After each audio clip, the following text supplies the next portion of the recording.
Hello, my name is Miko Peled. I am an activist and a writer. I was born in Jerusalem to a Zionist family. My father was a general in the Israeli army. My grandfather signed the Declaration of Independence of Israel, and I had a great uncle who was the president of the State of Israel. And these are just a few of my family members who were heavily involved in the establishment and the running of the State of Israel. I want to say a couple of things. We are now in the midst of a savage slaughter of Palestinians in the Gaza Strip. A few hours ago, Israel bombed the El Ahli hospital in Gaza, killing nobody knows how many, but close to 1,000 people, injuring again nobody knows how many.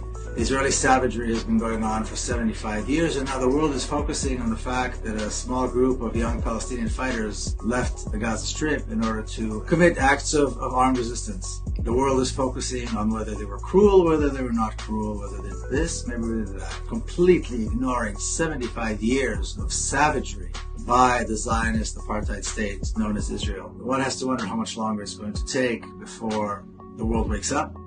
Right now, as I'm recording this, Joe Biden is on his way to show support to Israel. Negotiations are being held about a ceasefire, about safe passage, a safe corridor, where in fact what needs to take place are immediate sanctions against the State of Israel, withdrawal of all diplomats out of Tel Aviv and kicking out Israeli diplomats from the various capitals around the world, severe sanctions, boycotting and kicking Israel out of every international arena, sports arenas, cultural arenas, academic arenas, diplomatic arenas. There should be no contact with this pariah state. And immediate support needs to be given to Palestinians everywhere, but of course particularly in the Gaza Strip, and a no-fly zone should be declared over the Gaza Strip. Nothing less than that is worthy of even discussing in terms of negotiations. And one would hope that the Palestinians who are going to be engaged in the negotiations will have the ability to be forceful enough, knowing full well that the people are being slaughtered by the second. So this is my message. I believe that Zionism is a crime. The State of Israel is the expression of that crime. We need to do everything we can. And we need to remember that at the end of the day, the collapse of the apartheid regime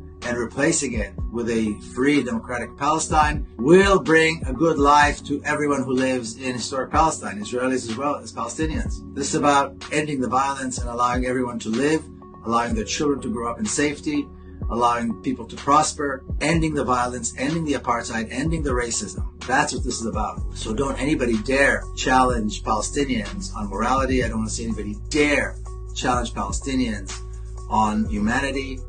Palestinians have demonstrated themselves to be disciplined, caring, and carrying a burden of such savagery against them that is unheard of. So please join me in the struggle to end the apartheid regime, replace it with real democracy, and support the Palestinian struggle for justice and liberation without any reservations. This liberation, this freedom, this justice should come with no conditions. Unconditional. There should be unconditional surrender of the apartheid regime.